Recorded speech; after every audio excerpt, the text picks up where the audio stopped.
Yes. So the basic idea is this. We have some data. So let's call it X and Y. And this is all supervised learning. So you want to find relationship of X and Y and basically learn Y from X. Now, this can be two types. Either it's a classification thing where the Y is plus one minus one kind of thing, or one, two, three, or red, blue, green, something like that. So we'll prefer numerical. So we'll convert those into plus one minus one kind of thing, even if they're some names or colors or whatever. And then it can be continuous also, like regression and all those things like SVM and all. So both classification and regression problem are covered in this. And then typically, like if it's a classification problem, which is like intuitively easier to understand, is that we want a decision rule. And decision rule is say theta transpose x greater or equal to some constant p. So then we say our prediction is plus one, otherwise minus one, or prediction is yes, or otherwise no, something like that. Now, the thing is, this only allows linear kind of things. If we want non-linear, what we have to do is we have to add more column vectors corresponding to polynomial terms of this, for example. So you Yes. can add more columns. So like basically create new columns to your X matrix. Can I ask a question there? Even when you say the nonlinear, what we're talking about is the boundary, right? Nonlinear boundaries. Yes, yes, Yeah. yes, non-linear boundary. Okay, got Yes. it. Okay. Or corresponding thing would be for regression is non-linear relationship between X and Y. Nonlinear regression in between. Yeah. Okay. Yep. Yep. Okay, so the way to achieve that is add polynomials or sines or cosines or some like nonlinear functions of xi's into your data matrix. Got it. So once you do that, you can basically call that new x. The x prime is phi of x instead of the vector x, and then you think of that as your like initial data because that's like Oh, as good as knowing the x prime. You can calculate it before you start doing anything, and then work on that. so now your phi of x is some sort of function in there. Yes. Yeah. Yeah, so basically, like that's how we calculated fee. But once your fee is once you've calculated it, your fee of x is basically data again. So you can calculate it directly from the data without any methodology or algorithm or anything. Got it. Okay. Okay, so this is like the most easy way to introduce nonlinearity. Got it. Okay. Okay, for classification, it's nonlinear boundaries. For regression, it's nonlinear relationship. Yeah. This phi of x here is just an example though, right? It's Yeah, not. this is an example if you want like polynomials up to degree three. Yeah. Okay. Got it. Okay. The intro Okay. makes sense. Yes. Therefore, for the rest of Yes. the section, And yes, and then in general estimation processes, you minimize something, some function of theta, and that the thing that you are minimizing can be broken into two terms. First term is minimizing some kind of loss. So for each x, you predict the y hat value and then loss of y hat versus y. So that's the first term and take average over your all data points. So that's like the prediction error. And the second part is the regularization term r of theta. You want some kind of properties of theta to be roughly achieved or exactly achieved. So accordingly, you penalize for not achieving that. yes. How do Okay. we Uh, avoid overfitting? Does this avoid overfitting then still as well? uh, yeah, so overfitting can happen because of a lot of reasons. So, for example, one reason can be you have too many features or too many regressors. Second problem can be that you are adding too much nonlinearity in your data set, Exactly. non your methodology. Yeah. So both of these problems can be there. And like in high dimension, overfitting is more easy to do, Yeah. more easy Exactly. to happen in some sense. Yes. Yeah. Exactly. So that's why like the R of theta can be used to stop the overfitting to some extent. Got it. Okay. Got it. Where is R of theta defined? What is that even? R is a regularization term. It's not defined here, but we will have some examples of it, like both the loss function and the R theta term. We'll get some examples of those. So can this be something like with ridge regression when we have the It lambda will be norm theta square norm theta squared? Yeah. for ridge. Yeah. Yes. Exactly. For lasso, it will be norm theta. So L1 norm of theta. this is like a generalized form Yeah, then. this is most general thing that we can do in a Phenomenal. regression or learning setup, Yep. regression classification setup. Got Okay. it. And then the loss function will be different depending on whether you are doing classification or regression. So if it's so there is an example like logistic regression. There is a loss function formulation below. If you scroll down. Oh, yes, yes, yes. Okay. So this is generalized. And then when I Yeah, come, this is generalized. And yeah, then there are specific examples given below. statistic, ridge, and Yes. For linear. region linear regression, loss function looks like this. Yeah. And then for SVM, the loss functions looks like this. SVM, this is SVM Ah, classification specifically. so these would go into this J, in the J function right Yes. here, The J right? theta function. Yes. Yes. Oh, So right. basically, we are creating a framework which covers all of this in a single formula. Got it. Okay. Hold on one second. Let me make sure I'm wrapping my mind. Oh, and then for each of them, they've defined an R of theta. So linear doesn't have Yes. What is R of theta and what is loss of theta? yeah. Okay. Loss Logistic of is A, comma zero. B. Got it. Yeah. Then ridge and linear have this, and then Yes. support For vector. linear, the R of theta is 0. And we've derived each of these in each of the individual lessons then. Okay. Yes. Yes. More of like by now, you should think of this as more of definitions. Like we define reach as the case where R of theta is chosen to be this. Yes. Yes. Okay. Got it. Okay. So this is like the general setup we have. Now the question is that we had that H theta of X thing in We the have previous it. page. In the original definition of J theta has a loss of with H theta of X, right? So Yeah. H theta is what we are predicting. Basically, given X, this is our predicted value of Y. Now, if we want linear relationship, then H theta would be something like dot product of theta and X. Yes. So they have written H theta. The equation around the bottom of that page is, so they are replacing bottom of the first page. Oh, yeah, yeah, yeah. Yeah. So H H theta is replaced by dot product of theta got it. and X. Got it. This is only Okay. this is only for linear then. This is for linear. So we have basically multiple choices here. What is choosing the loss function? One is choosing the relationship, and the third is choosing the penalty term or Yeah. regularization term. So when you're choosing the relationship linear versus non-linear, this is the part where you make the decision. If H theta is chosen to be dot product between theta and X, then the relationship is linear. Otherwise, you can do non-linear also. And in this general setup, we want to discuss how the representative theorem and kernel trick works. The reason for doing it this way is we want so we want to say that the kernel trick thing works across all machine learning methods equally well. It's not Sorry. specific to SVM or something. Sorry, Sergey, you're starting to lose me. Hold on. I want to understand this. I want to understand this. This but this is Just a second. even in logistic, not just linear. And it's used in SVM, the dot product of theta and X. Yes. So it's not just the in linear that we use the dot product. Yeah, in this case, whatever they are written for support vectors message minimizes this is what they mean is support vector machines with linear feature map is this. You can have Oh, non-linear also. oh my Then gosh. the Yeah, that yeah. dot product of theta and x that will be replaced by something else. That will be replaced by some h theta. When you're using linear in this case, it means you've not like projected it. You've just kept it. Okay, okay. Oh Yeah, you my just gosh. kept it in the original space. Okay, we're No just projection. Sorry. okay, okay. I'm seeing what you're saying. Okay. Okay. Yes. Yeah.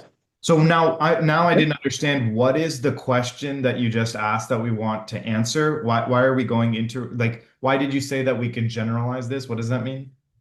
No, so I'm saying that the reason for having this general J theta formula, which covers all the machine learning methods, Okay. is we will apply the kernel, we will learn the kernel methods for J theta, and that will automatically teach us the kernel methods for all of these machine learning methods instead of having to learn how the kernel works for specifically for Reach or Lasso or SVM.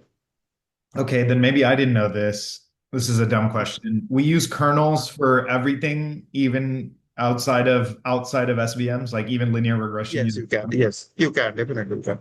Okay, I didn't know that. Okay.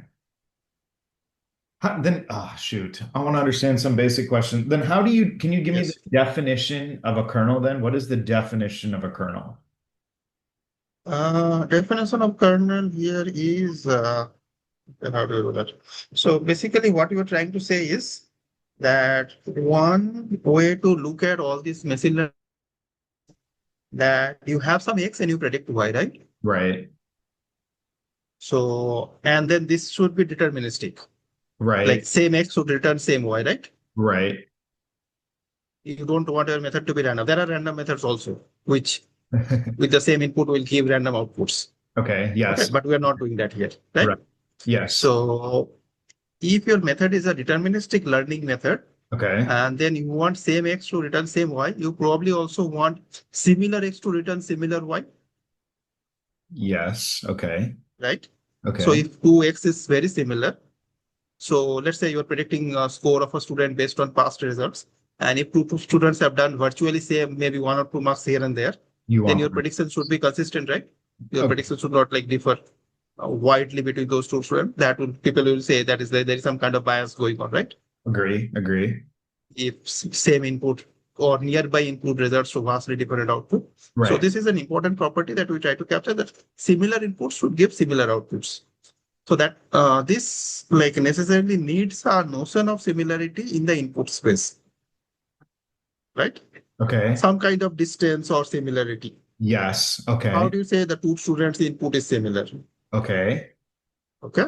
So for linear regression and a linear setup, that theta transpose X when you're doing, this is equivalent to doing similarity metric of L2 norm, Okay. Got it. ordinary L2 norm. Okay. Okay. Okay. So that's the one choice for similarity, right? We can use the ordinary L2 norm as a measure of similarity. Yes. Okay. Okay.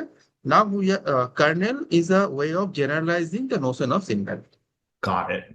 Got it. Got it. Okay. Okay. Kernel generalizes the concept of subset. Instead of doing X transpose Y, we'll do some K of X comma Y. And Got then we it. have, That's what that is. Okay, the current. So that's that's just the a main thing. generalized kernel function to show the Yes. similarity of the data. And then I, Yes. when you do like K, I comma J, I and J are your. Yes. So that is basically K of Xi comma Xj. That's why the K function is the dot product of Yes. phi Yes. xi It is comma. dot product in some other space. Yeah, that is like one way of representing them. That Phi of P transpose, P1 transpose. Got it, dude. Okay. Okay, that makes So, and by doing this, all the kernel things, and like to make this thing actually work, the maths to actually hold on and give reasonable answers, the kernel should satisfy certain criteria.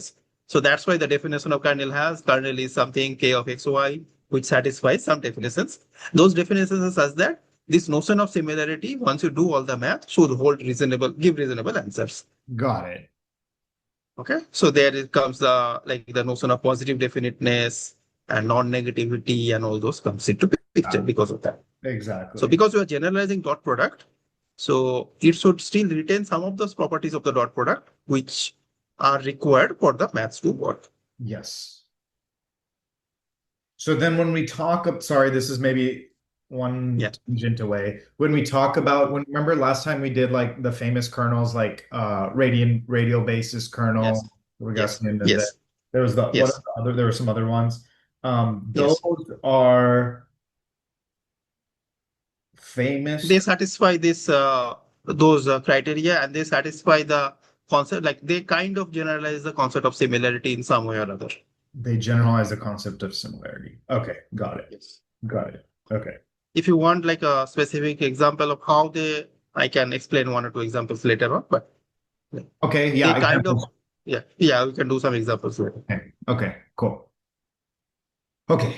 Okay. Okay, now the representative theorem, right? Yes. So now the representative theorem, like this is not the theorem originally. First, they are starting is that it turns out that in lot of cases, the solution satisfies this property that theta is some linear combination of the xi's, observed xi's, With some weight added on top or something. with some weighted error, some weighted average Yeah, or weighted sum. weighted some. Yeah, yeah, yeah. Okay. Okay. Okay. So it turns out that this holds more generally.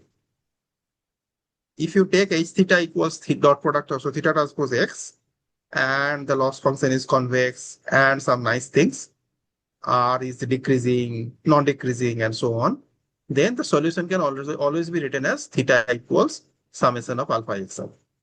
Okay. Remember that alpha is just scalars. So there's no vector thing going on. This is just weighted sum of vectors. Yeah. Alpha is are the weights, which are scalar numbers. Scalar numbers. Yep. Okay. Okay. Yeah, it says And then for this is a alpha. proof, but don't let's not bother with the proofs for now. But intuition is more important now. Yeah, that's Okay. fine. That's fine. Okay. Okay. But So this is this not is called representative. this is Yeah, representative theorem? yeah. This is the representative theorem, Oh, and the reason they call it representative theorem is that normally we are writing our inputs, giving our inputs, and then writing our outputs equals something, right? yes. So here it's saying that the parameter calibration can be written represented in terms of the individual vectors themselves, individual like the features. Sorry, not features, but individual data points. Some weighted average of the individual data points. Okay. Makes sense. One important thing to note that is for the theta transpose x thing to work, theta and x has to be exactly same length vector, right? Yes. Now, that is not always the case, as you know, right? Yes. When you do normally linear regression, you don't necessarily have exactly same number of vectors, is number of features versus this thing. Data point. So, yeah, so because we do the mapping kind of thing, like you can introduce more polynomial terms and all that, right? Yes. So suppose I have only one feature x, but I introduce polynomials up to degree 10. So now I have x columns, 10 columns. Degrees. So Yes. I will get theta of length 10. Yeah. Okay. Okay. So those individual theta coordinates, they don't correspond to the x directly, but the particular degree x power some k term. Okay. Okay. Okay. Now let's scroll down.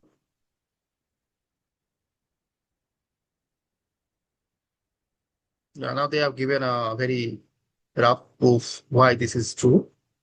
Roughly what is happening is that we are minimizing something, j theta. So we can set the derivative to 0 and close to we can assume that the solution happens when the derivative is 0. And then that you can rewrite that thing as theta equals something. So that is basically the proof. Got it. Okay. And but is that specific to ridge regression or is that is No, it's not specific range, but this is specific. This is kind of like they are doing for range regression. They've assumed the r theta equals of that form. yeah, r theta is equal to here. Okay.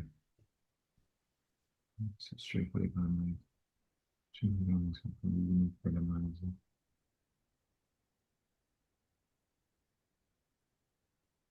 Yeah, so take the derivative, set it equal to 0, and we find, so what have we found here? We found why this That is theta is a following, linear combination of the x's.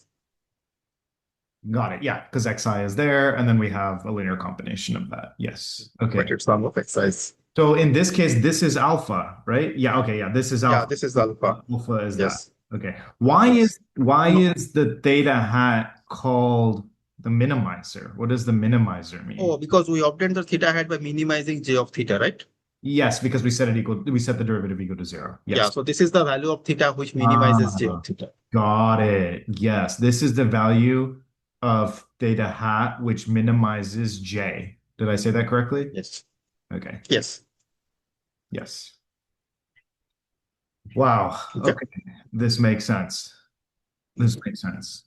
I'm trying to see if Yes. I have any questions today. So maybe give me a Yeah. second to read also. Yes. Anything else maybe you think I should know on this representer? No, I think this is good enough.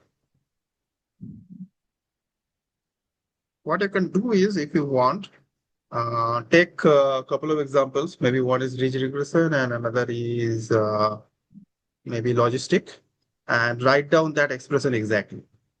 Like scroll down and so write down the Yeah, formula yeah. for alpha is. You can This do that. expression here with for theta. Yes. hat. Yes. Okay.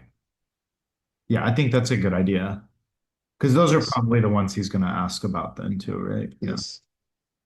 What would it be? What would be different? Okay, hold on. Let me think through this. So for logistic regression, you have that we have. Logistic, there is a problem that this won't work directly because the logistic doesn't have the R theta term. on It its own. have the r theta term. Yes, because r theta is zero. Yes, agree. Yes. So then the proof doesn't work automatically. But if you assume that we are doing the logistic regression with a penalty term, which people do definitely, if we are doing a non-linear and a polynomial terms and all that, so they add penalty terms. So if you assume that we are doing a rich kind of penalty for logistic, then this works. Ridge kind of penalty for logistic. Yeah. Okay. Yes. Can I see this real quick? Let me see. Hold on. Yeah.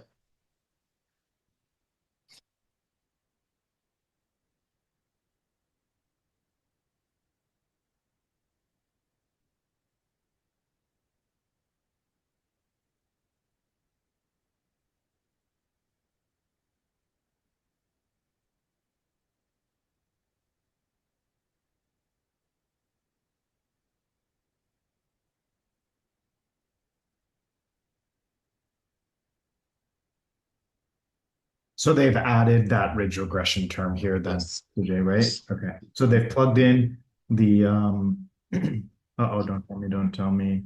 Yes. This is the loss side. Loss Yes. plus the regularization term. L2. Regular center. Yes. Yeah. Minimize the cost. Oh, they call it cost. They call it cost. The J theta, they are calling the cost.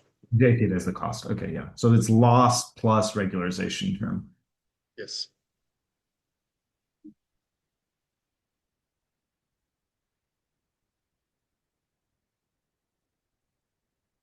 Oh boy, buddy.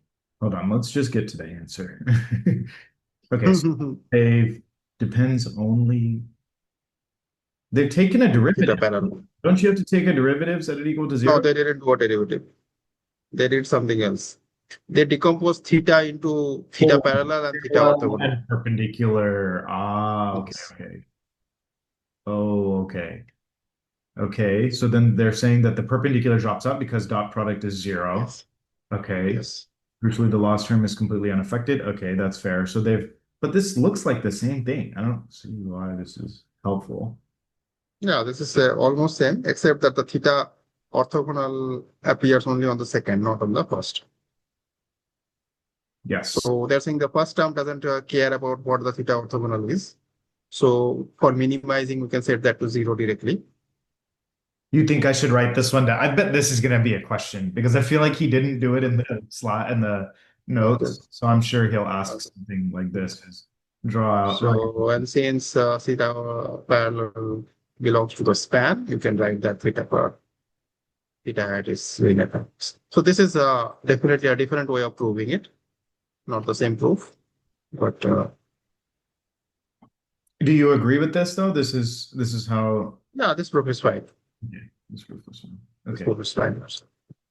Generally, I trust Gemini on math stuff more than Yeah. Copilot and other guys, Yeah. other AIs. No, I've used Copilot sometimes gives horrible answers which on one? maths.